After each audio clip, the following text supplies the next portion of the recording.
Homem que cuida da saúde nos enche de orgulho, não é mesmo? Cuidar do corpo e da mente deve ser parte da rotina da vida de homens e mulheres que buscam viver mais e melhor. E neste mês de novembro, as atenções estão voltadas para alertar os homens sobre a importância do autocuidado. E, em especial, é tempo de se falar em prevenção do câncer de próstata. Para conversar com a gente hoje, a Unimed convida o médico Rafael de Castro, médico urologista, para nos falar um pouco sobre o câncer de próstata. Seja bem-vindo, doutor Rafael. Muito obrigado pela sua presença. Boa tarde, Célio. Eu gostaria de agradecer a oportunidade de estar falando aqui para vocês sobre um assunto tão importante quanto o câncer de próstata, nesse mês de novembro, no qual é comemorado o Novembro Azul, que é um movimento que surgiu na Austrália, visando conscientizar os homens sobre a importância da prevenção do câncer de próstata e da saúde do homem como um todo. Então, é um prazer estar aqui com vocês. E, doutor Rafael, para a gente começar a nossa conversa, eu gostaria de saber, em relação ao câncer de próstata, existe uma manifestação específica dele? Como que é essa manifestação? Então, Célio, o câncer de próstata, ele não tem um sintoma específico, diferente, por exemplo, do tumor de bexiga. Um tumor de bexiga, que é o segundo tumor urológico mais comum, ele dá precocemente um sangue na urina, a gente chama de hematúria, e sem outros sintomas. Então, a pessoa apresentando esse sintoma geralmente procura o médico e muitas vezes a gente faz esse diagnóstico. O câncer de próstata, em suas fases iniciais principalmente, ele é assintomático. Por isso, a importância do rastreamento do câncer de próstata, que consiste numa visita ao urologista, no qual vai ser realizado uma anamnese, um exame físico, do qual faz parte o toque retal, e nós vamos solicitar o PSA, que é um exame de sangue simples, que é coletado no horário da manhã, e se esses dois exames estiverem normais, a chance desse homem vir a ter algum problema na próstata mais sério é bem pequeno. Do contrário, se houver alguma alteração, aí a gente vai aprofundando na investigação. Sintomas urinários são muito mais comuns a outras doenças da próstata que não o câncer, como, por exemplo, a hiperplasia benigna da próstata ou mesmo a prostatite. O câncer de próstata, quando dá sintomas, provavelmente já está em fases mais avançadas, na qual essas fases a taxa de cura é bem reduzida. Entendi. Por outro lado, em fases iniciais, a taxa de cura é superior a 90%. Então, doutor Rafael, a gente entende que o diagnóstico precoce, até mesmo como essa possível prevenção desse câncer de próstata, ele é possível?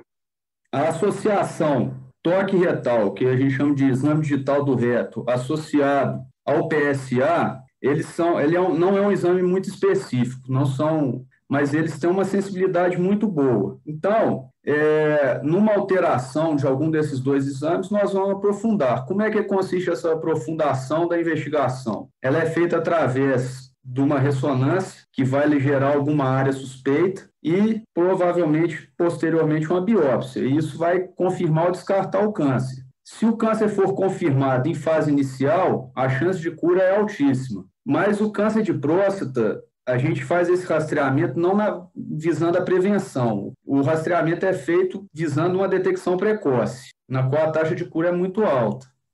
E uma vez detectado, doutor Rafael, como que é o tratamento desse câncer de próstata?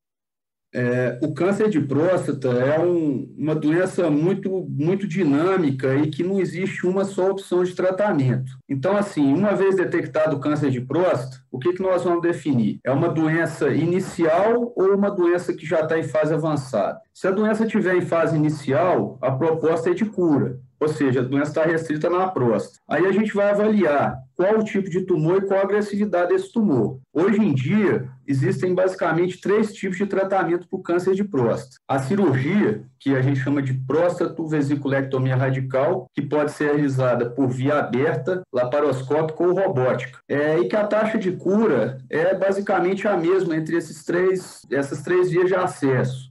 Com uma pequena vantagem na melhora da taxa de disfunção com a cirurgia robótica. Existe a opção da radioterapia, que apresenta uma taxa de cura um pouco inferior à da cirurgia, e hoje em dia, quer dizer, há alguns anos já, a gente tem feito muito um método de tratamento que chama vigilância ativa. O que acontece? Um urologista canadense, ele fez um estudo grande, com um número grande de pacientes, e ele observou que determinados cânceres de próstata, se tiver determinados critérios, que a gente classifica como câncer de próstata de baixo risco, esse homem pode ser observado, porque esse tumor não vai para frente. Então, a gente chama de vigilância ativa. Como é que ela é feita? Através de exames em prazo de tempo mais curto e biópsias seriadas também. E se a doença quiser progredir ou mudar o perfil de muito baixo risco para médio risco ou alguma coisa assim, a gente trata sem prejuízo do paciente. Eu, no meu consultório, eu tenho cerca de 40 pacientes em vigilância ativa, alguns já há quase 10 anos. E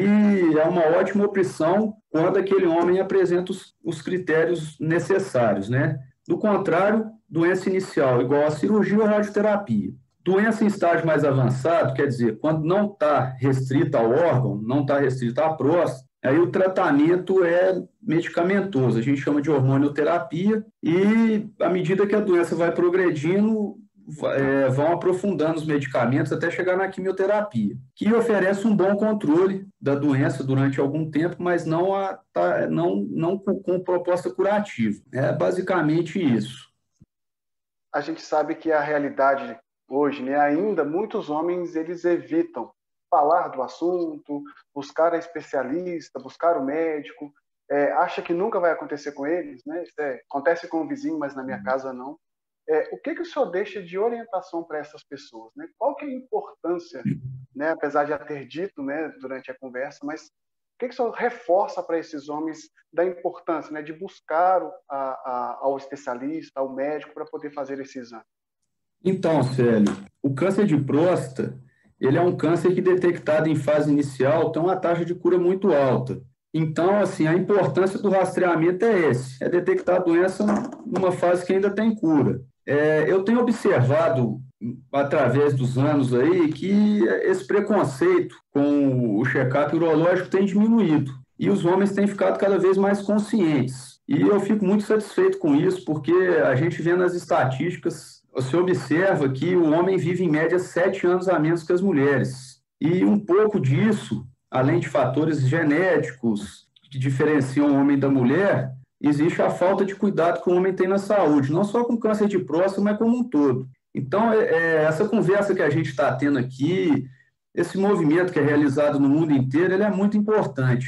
E o câncer de próstata é a grande, digamos assim, a grande vedete desse movimento, né? Mas eu tenho observado que isso melhora demais a avaliação do homem. Eu tive uma experiência familiar de um tio que também tinha esse preconceito e quando ele se conscientizou já tinha uma doença bem avançada e isso foi ruim para ele. Então, assim, eu acho que muita gente tem experiência pessoal aí e eu acho que isso aí, essa conscientização vem aumentando a cada dia. Okay. Então, procura um urologista. E, doutor Rafael, existe uma idade específica para que seja feita essa procura?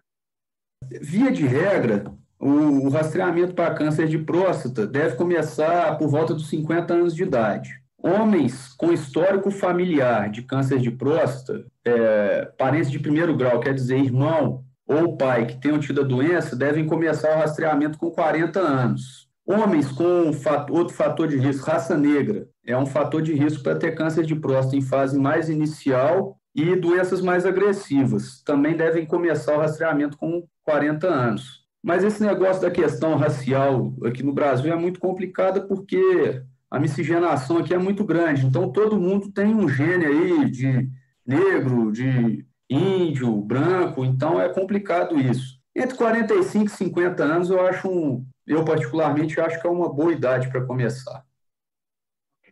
E mesmo enfrentando essa pandemia, né, doutor Rafael, os serviços eles já estão atendendo normalmente? Tem algum critério que está sendo utilizado? Como que está sendo feito? No começo da pandemia, né, eu lembro que fechou tudo no dia 18 de março, se eu não me engano, a gente também diminuiu muito o movimento do consultório, com medo, a gente tinha um desconhecimento muito grande sobre a doença. E foram passando os meses de março, abril, e maio, com assim, só atendendo casos de urgência urológica, cólica renal, um sangramento, esse tipo de coisa. O movimento diminuiu muito por nosso receio e medo dos pacientes também.